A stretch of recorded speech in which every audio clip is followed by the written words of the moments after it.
Trovatori e trovieri, troubadour e trouvère. Siamo ovviamente in Francia, nella Francia dell'epoca cavalleresca. Il periodo per i trovatori e trovieri è quello che va dalla fine dell'undicesimo secolo alla fine del tredicesimo secolo. Perché due nomi? Perché a quell'epoca la Francia aveva due lingue, era divisa in due. A sud della Loira i trovatori in lingua d'oc, al nord i trovieri in lingua d'oïl. Oc e oïl sono i due modi per dire sì.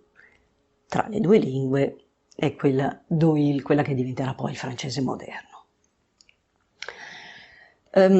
Tra i trovatori e trovieri c'è una discrepanza temporale che è circa di una settantina d'anni. Prima abbiamo i trovatori e poi i trovieri.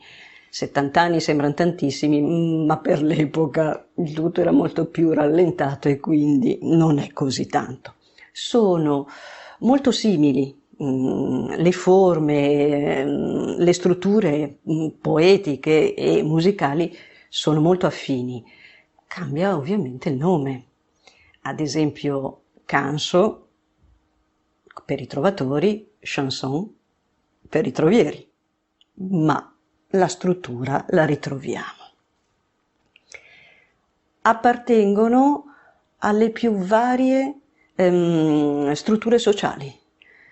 Noi abbiamo dai re, duchi, marchesi, eccetera, a monaci, chierici, mercanti, contadini e anche qualche esempio di trovatori e trovieri di sesso femminile. Quindi proprio abbiamo tutto il genere possibile musicale, pochi ma ce l'abbiamo.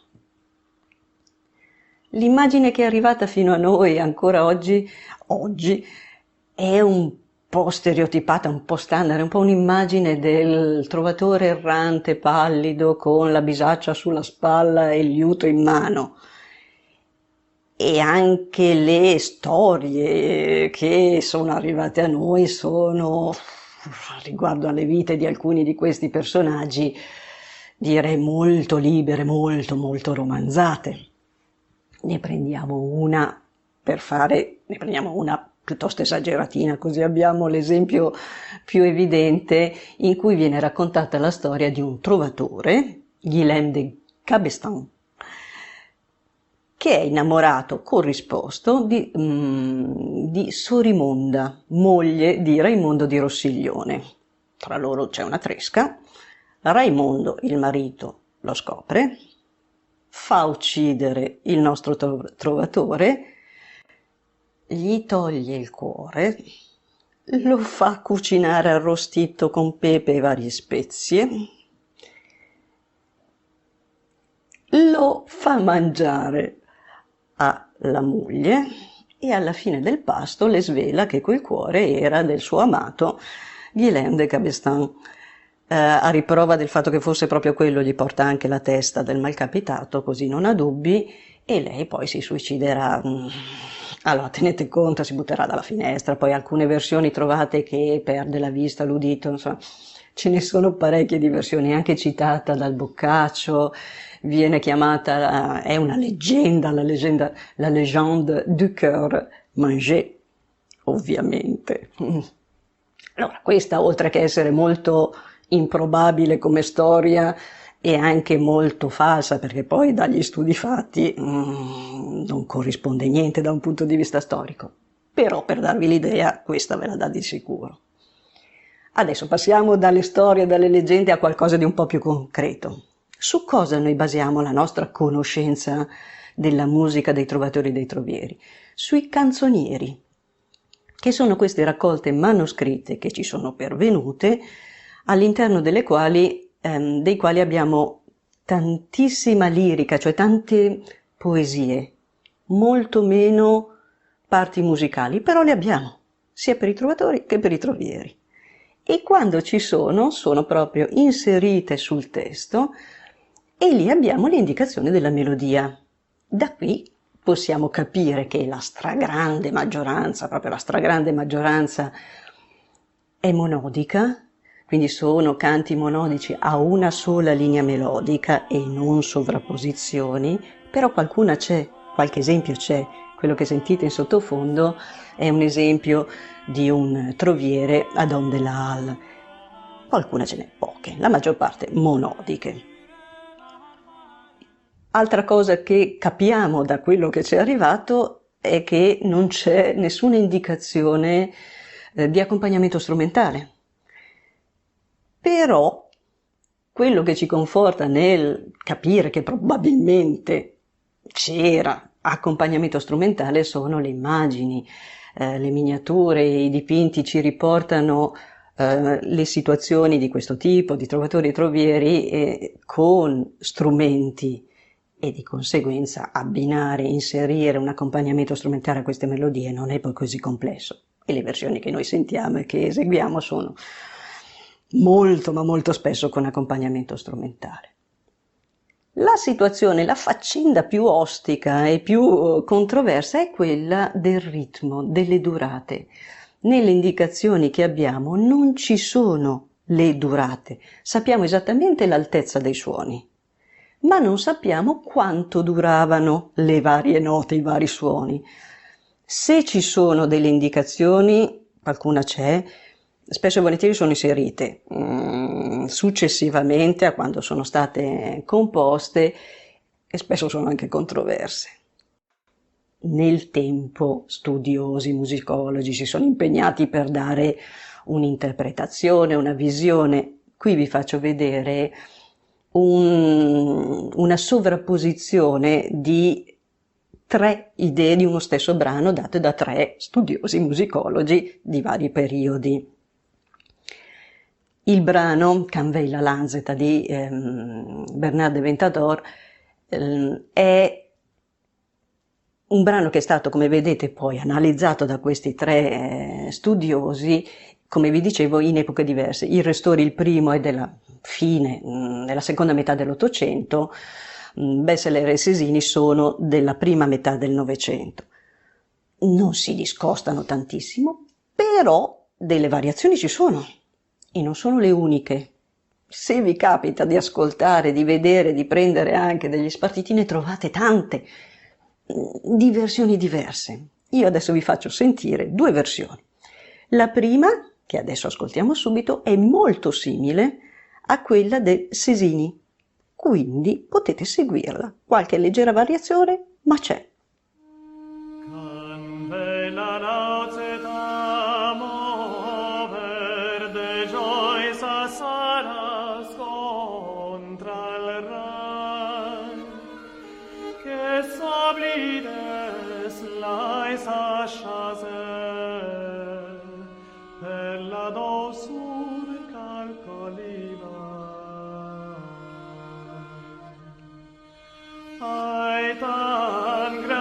Vegliamente, ne qui che ho vegliato zio, meraviglia assai car de sé, lo cor ne decider non fo. Questa seconda versione di Canveilla Lauseta potremmo definirla un mix di quelle che vedete, quindi sì, teniamolo lì, ma ascoltatela così vi accorgete che non è proprio la stessa cosa. Conveilla lauseta mover rejoice salas contrarai, che sublide l'ai saciaser e la dulcur calcolivai. Ai tan gran sen vegia ben vede chi chiu veia giausium. Meraviglia sai calde se lucor de desilier non fu.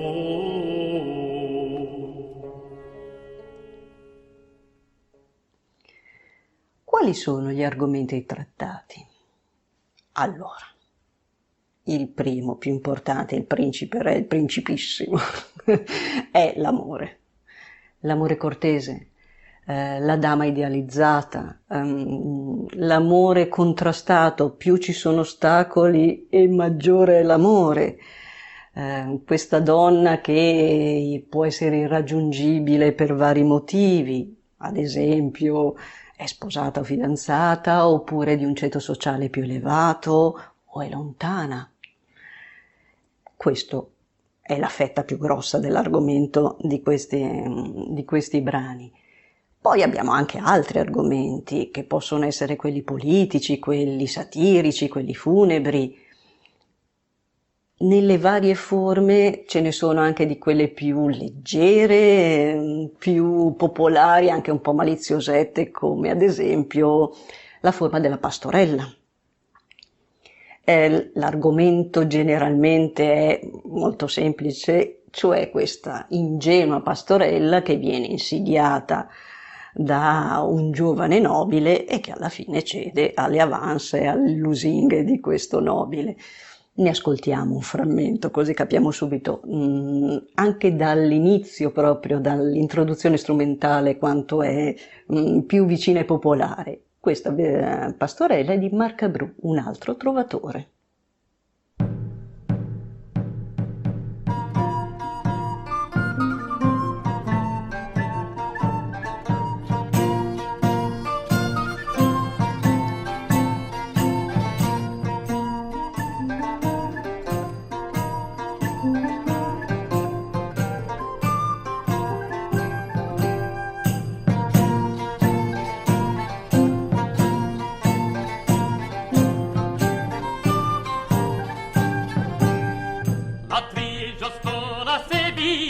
Trovei pastora mestissa, de gioines in massisa, sicum filia de villana, capello nelle pellissa, veste camizza trestissa, sot l'arse calza stellana.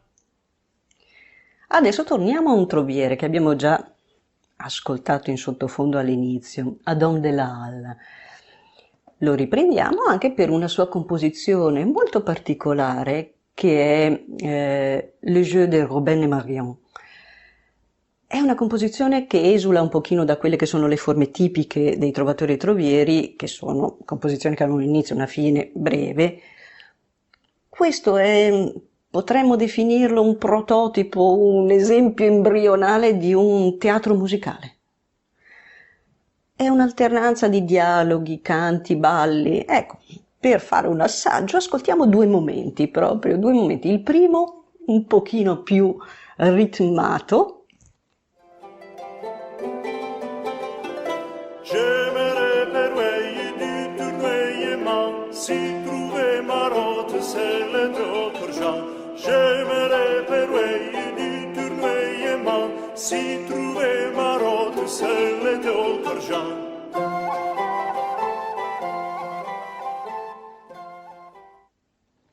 E il secondo invece è molto più dolce e struggente.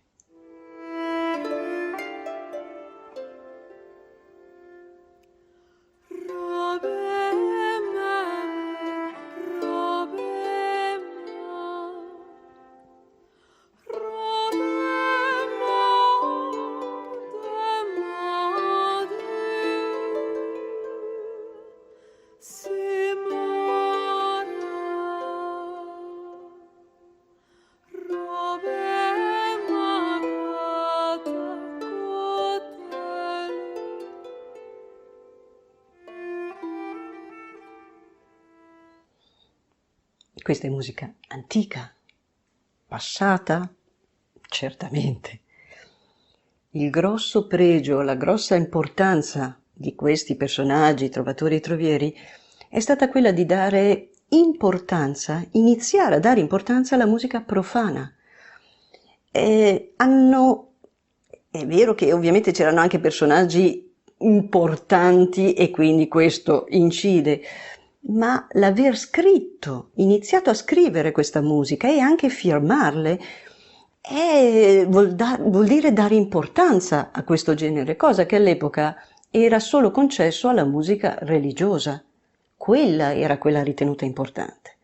Con loro la musica profana comincia a diventare qualcosa di più importante. E volendo la ritroviamo fino ad oggi. Poeti musicisti che sono molto più vicini a noi li ritroviamo. Viene spontaneo pensare in ambito italiano a un menestrello, che è Angelo Branduardi, chiamato appunto il menestrello. Voi sapete, i menestrelli erano quelli che diffondevano, nell'epoca che abbiamo citato prima, la musica dei trovatori trovieri nelle varie corti. Quindi Angelo Branduardi è sicuramente molto legato, alcune volte gli sta anche un po' stretto questo abbinamento, però è molto presente. Ma ritroviamo altri poeti musicisti dove qualche riferimento lo ritroviamo anche fuori dai confini italiani. Ve ne cito solo 3 così per avere un'idea, ma ne ritroverete voi tantissimi altri, ad esempio Bob Dylan, Lorina McKennitt, Leonard Cohen. Poeti musicisti.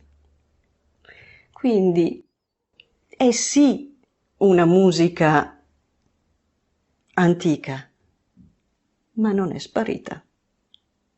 Alla prossima.